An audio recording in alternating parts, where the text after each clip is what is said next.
Good evening and welcome to Laissez-Faire News. I'm Tina. And I'm Jim. And tonight we'll be discussing the Liquor Control Board of Ontario, more commonly known as the LCBO.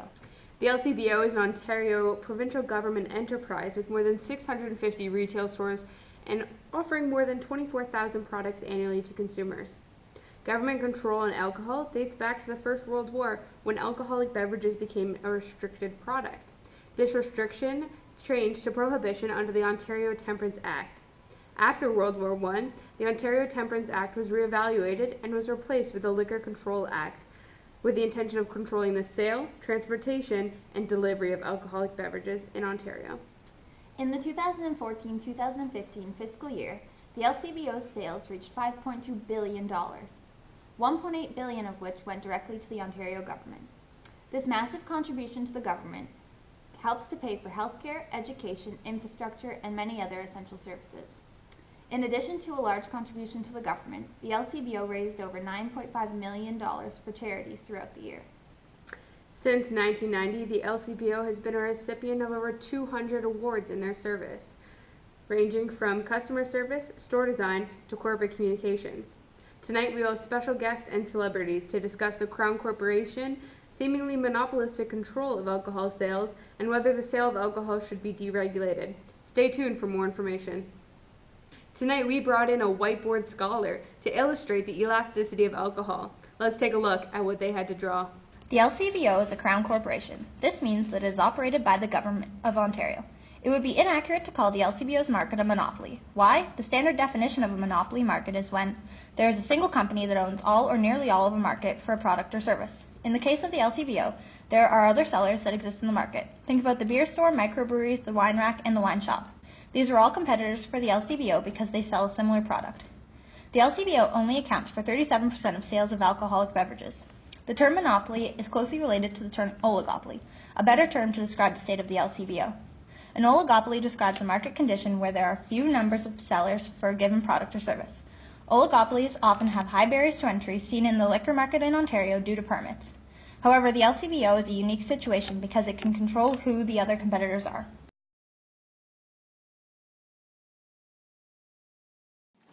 Elasticity of demand is an interesting topic. It refers to the change in demand in response to a change in price or income. It is most easily depicted on a graph. Here you can see that an inelastic good has little change in demand when prices change, often depicted more vertically, whereas an elastic good has a more horizontal demand curve, and demand changes more drastically when prices or income change. So where does alcohol fit? Overall, demand for alcohol is inelastic. If your favorite beverage increased in price, would you switch? Probably not. In the short run, because alcohol is inelastic, it is unlikely you would change due to a minor price increase. Think about Coke and Pepsi. People choose to believe that one is better than the other. Same goes for beer. They are substitutes, but consumer preference takes precedence. In the long run, not only could price change consumers' consumption decisions, consumer preference can change as well. In terms of complements, alcohol has many. There are many different things to complement various alcohol preferences. Interestingly, a study conducted in 2013 found that alcohol elasticity in low-middle-income countries, a regional distinction made by the World Bank, is similar to high-income countries. This proves that alcohol is income inelastic because it looks at income on a global scale and states that elasticity is similar regardless of income. Today I sat down with some very smart economists to get their opinions on the issue. Let's take a look. Welcome to the portion of the show called Jim's Ask the Experts. Tonight my experts here are Alyssa and Brad. Welcome to the show. Let's get started with some questions. My first question is, how will government revenue be impacted? And I'm going to let Alyssa take the start on this one. Thanks, Jim. Well, I think initially the privatization process will consist of the government auctioning off liquor licenses, and that's estimated to make the revenue of about $200 million. So that's very interesting. Also, in terms of liquor-specific taxes and consumption taxes in the long term, these are relevant whether it is public or private, so that will create sustained government revenue. And if we take a look at Alberta, where the liquor industry has actually been deregulated, although they collect less real dollars than Ontario in revenue, if you take into account things such as the province's per capita income, unemployment rate, and the level of alcohol sales, they actually do make more income per capita, which is a very interesting point. Although I agree that your points sound great, they sound very much based on theory, not practicality. In practice, we will see that tax revenues for government will actually decrease. This would not just impact the alcohol market, but it will also greatly impact Ontario services, as these tax revenues fund many of our important services such as healthcare and education. To illustrate this point, we can look to multiple provinces in Canada, such as Alberta and British Columbia, who deregulated their liquor systems. Alberta, for example, privatized in 1993, and the Premier of the Alberta at the time, Ralph Klein, even conceded that privatization was counterproductive due to the increase in costs, which resulted in higher prices for consumers and lower revenue for government. That's an interesting point that you make about price, because although it is true in Alberta, initially when they privatized, prices went up. Over the long term, they actually went down. And this is conducive to the traditional economic principle that an increase in competition will ultimately put downward pressure on prices. Also, as the government auctions off these liquor licenses, this will lead eventually to an increase in suppliers and again put downward pressure on the price in the long term. Interesting. So you guys have both touched a little bit on the price levels, and I'm sure Tina would really appreciate if you could expand on that. Sure. So under the LCBO, we have seen price levels remain relatively low for all of their products. The reasoning behind this is due to economies of scale. The LCBO can act as one buyer from their alcohol suppliers and therefore negotiate for lower prices and discounts for all of their stores, leading to a low marginal cost. Under privatization, on the other hand, there would be many more privately owned outlets which would not be able to negotiate for lower prices. This means that these outlets would require higher rates of return, so they would have to increase the prices of their products. This will likely also take away the LCBO's negotiation process as privatization across the board, because costs would be higher for everyone. The main point to take away would be that revenues will be greater and prices will be lower under liquor control than they would be under privatization. I think that's a really interesting point, but I think you're missing that. In the alcohol industry, there's an emerging specialty culture. In this sense, the market will not run like other businesses, and as a distributor is also the supplier. In the case of wholesale stores, it will be possible for private companies to expand and also to reap the benefits of economies of scale in the long term. Additionally, the institution of a price floor in the regulated industry makes prices artificially high. Although this is meant to act as a deterrent for excessive alcohol consumption, this goal is achieved by increasing taxes and is ultimately redundant. To illustrate this point, you can take a look at price levels in Quebec, where the market is partially deregulated, versus Ontario.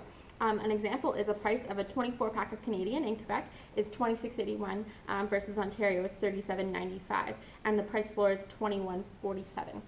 So you can see ultimately in a deregulated market, prices are lower, which increases consumer surplus.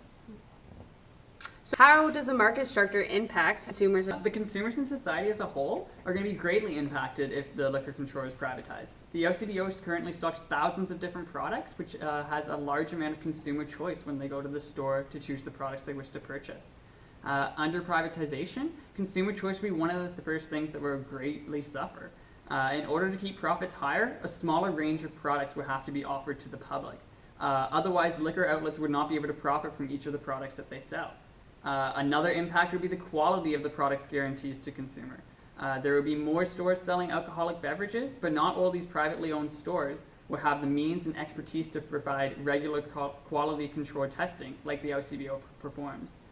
This can result in a lower guaranteed quality of product to consumers, as the quality control testing will not be to the same standard that the LCBO provides. Although the quality point may hold in the short run, this will definitely not be in the long run due to the establishment of business. Additionally, on the point of consumer choice, economic principles would state that an increase in competition and lower barriers to entry will lead to more actors in the market and ultimately more choices for consumers. Additionally, because of economic principles on consumer preferences, it's acceptable to assume that an increase in choice will lead to an increased marginal utility for every customer, and it will be easier for them to achieve their ideal basket of goods. So ultimately, lowering the barriers to entry would lead to an incentive for more innovation and inspire small businesses, which are the foundation of our economy. Well, with privatization comes more locations selling alcoholic beverages, meaning that there's a higher availability of alcohol in the market for consumers to purchase. There would potentially be more stores open for longer hours than the LCBO is currently open for, which can cause a couple of different problems to society. The first being that there's the potential for an increase in alcohol abuse, and the second being that there's an increased risk of selling alcohol to the youth. A study from Saskatchewan even shows that public stores are twice more likely to do the right thing by turning away underage and intoxicated customers than private stores. You know, the argument that only the LCBO can save us from underage drinking just doesn't hold up. For decades, convenience stores have sold age-restricted products such as lottery and cigarettes, and the regulation around the consequences for selling underage has been enough to deter that behavior. Additionally, it has been proven that education on the dangers of consuming alcohol have been much more effective in decreasing underage drinking than regulation.